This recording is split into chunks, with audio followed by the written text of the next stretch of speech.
नाते?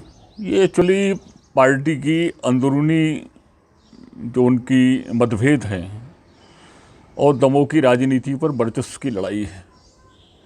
ये बहुत समय से देखने में आ रहा है कि एक व्यक्ति जो बाहर से आए हैं वो दमों की राजनीति पर अपना कब्जा करना चाहते हैं, और ये जो उनके खास फॉलोवर थे और जयंत मलैया के लड़के और उन पर जो कार्रवाई की गई है ये पूर्वाग्रह से ग्रसित की गई है। इलेक्शन से के रिजल्ट से इसका कोई संबंध नहीं है। इलेक्शन के रिजल्ट को तो एक बहाना बनाया गया है। एक्चुअली ये जो चुनाव था, उपचुनाव, ये भारतीय जनता पार्टी ने जो गलत रीति से कांग्रेस की सरकार को गिराकर सत्ता प्राप्त की, जनादेश का अपमान किया, इससे जनता नाराज़ थी। और जनता और राहुल और भाजपा के बीच में चुनाव था और जनता ने एक सबक दिया कि हम इस तरह की कूटनीति को पसंद नहीं करते।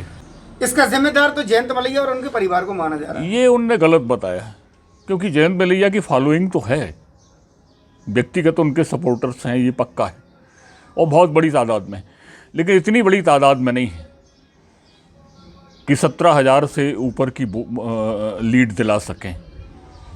उन्होंने अपने आखिरी समय में जब उनको जिम्मेदारी दी गई, उन्होंने बहुत प्रयास किया।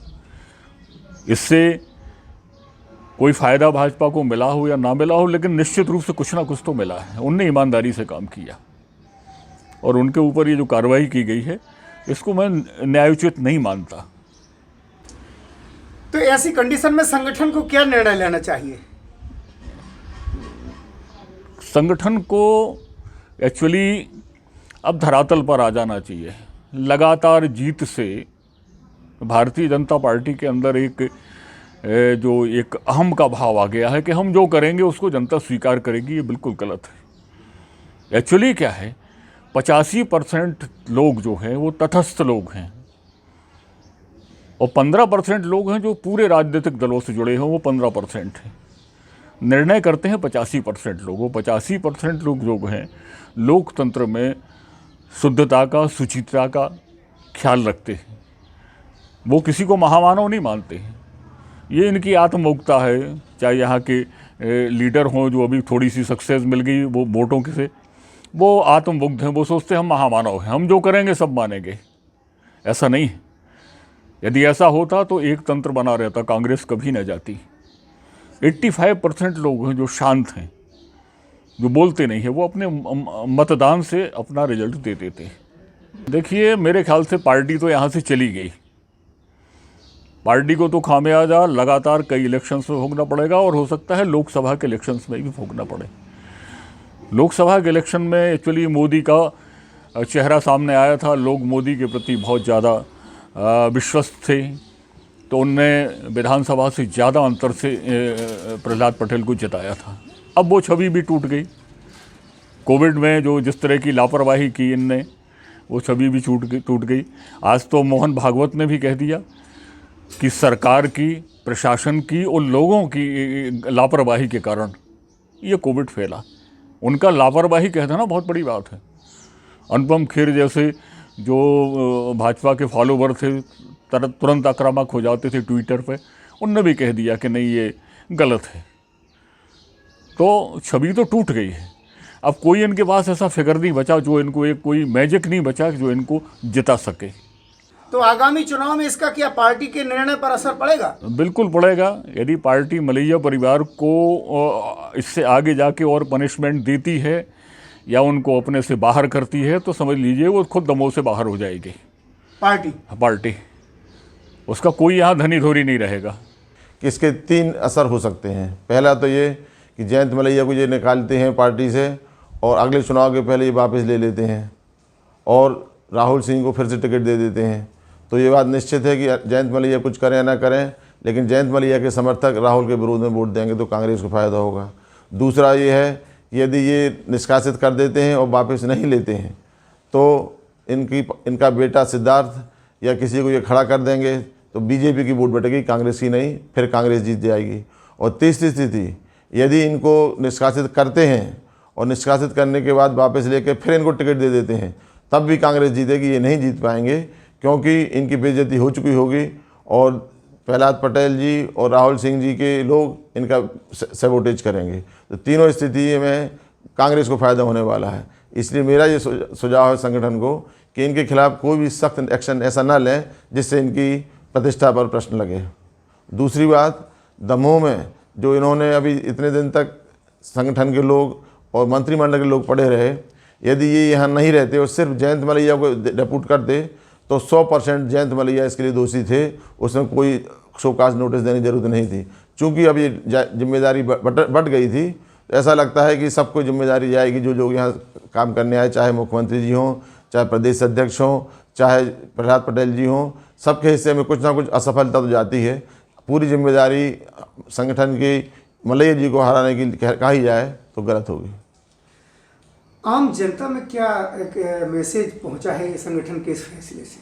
बहुत बड़ी बात है। लोग तो ये की बात कह रहे हैं कि जब से विधानसभा के चुनाव 1952 से शुरू हुए हैं, कोई भी प्रत्याशी चाहे कांग्रेस का जीता हो, वैसे तो ये परंपरागत कांग्रेस की सीट है, लेकिन जो भी कांग्रेस का जीता हो या दूसरी पार्टी का, कभी 17,000 वोट से लीड किसी की नहीं रही। तो ये तो बात समझ में आती है कि ये किसी का सैबोटेज का परिणाम नहीं है। ये बात समझ में आ गई कि ये जनता के अंदर एक आक्रोश था, और इससे आक्रोश नहीं था कि बीजेपी से नाराज़ था मतदाता।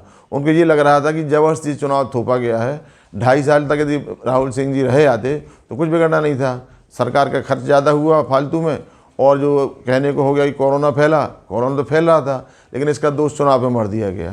तो ये दो बातें बच जाती। यदि 2.5 साल तक रहते और 2.5 साल के बाद इस्तीफा देते तो चुनाव के समय होता और इनको अपनी बात कहने का मौका मिलता कि मैंने देखो 5 साल तक कोशिश की, लेकिन नहीं मेडिकल कॉलेज की सुनी, दूसरी बात थी, तो हो सकता था कि राहुल सिंह जी को फिर चुनाव में विजय मिल जाती। लेकिन मिड टर्म इलेक्शन जो हुआ उसके लिए दमोह की जनता 100% सिर्फ राहुल सिंह जी को जिम्मेदार मान रही थी, और इसके कारण ये लोगों ने उसके विरोध में मत दिया। भाजपा को नहीं हराया या जयंत मलैया को नहीं जिताया, उन्होंने सिर्फ राहुल सिंह के प्रति अपनी आक्रोश व्यक्त किया। इसमें यह है कि किसी एक काफ़ी सीनियर व्यक्ति को टोटल ऑब्जर्वेशंस किए बगैर निष्कासन की कार्रवाई करना या उसके खिलाफ बोलना थोड़ा अनुचित प्रतीत होता है।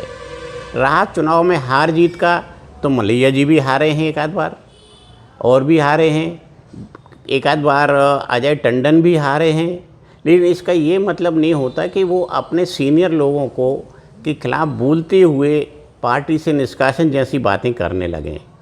तो ये एक अनुचित प्रतीत होता है कि एक पार्टी ने अपनी, या तो ये कहा जा सकता है कि कहीं की ईर्ष्या निकाली है क्या उन प्रैक्टिकल, या कोई व्यक्तिगत कारण रहे हैं, ऐसा कुछ समझ में आता है। तो इससे यह अर्थ नहीं निकाला जा सकता है कि ये निर्णय एकदम 100% सही है। अब सवाल ये उठता है, हार जीत के लिए यदि मान लीजिए इन्हीं गिनी वोटों का सवाल होता तो कह सकते थे भाई इन्हीं गिने आदमियों को तो भड़काना या बहकाना तो आसान है, परंतु इतनी सारी वोटों से किसी व्यक्ति का हारना ये इंगित करता है कि ये वोट देने वालों ने अपने हृदय में ही ऐसे विचार बना के रखे कि भाई जो इस व्यक्ति को हमें हमारे शहर के लिए उपयोगी नहीं होगा, सिर्फ इसीलिए उसको हराया है, ना कि पार्टी से संबंधित रखने के कारण। हो सकता है कि कोई दूसरा व्यक्ति होता, उसको दमोह की जनता पसंद कर लेती। और अब सवाल संख्या का है, जो हारने की संख्या का हिसाब देखें, मेरे ख्याल से 17,000 से ऊपर की संख्या का यदि गणित लगाएं तो जयंत मलैया जो 7 बार चुनाव जीते हैं, उन 7 बार का जीत का टोटल लगाएं तो वह भी 17,000 से कम ही बैठेगा। इससे ये तो सिद्ध होता है कि आदमी को किसी व्यक्ति ने नहीं हराया है, ये पब्लिक ने हराया है। तो इस पे इस टाइप की गतिविधि या कार्रवाई करना मेरे दृष्टिकोण से अनुचित लगता है। इस बात को उनसे निर्णय करके, उनसे बैठ के, और जब उनको ये बागडोर सौंपी थी एक बार जीत चुनाव के लिए, तो विश्वास तो करना चाहिए, और अकेला एक ही अवसर दिया उनको और ऐसा निर्णय लेना दमोह के हित में प्रतीत नहीं हो।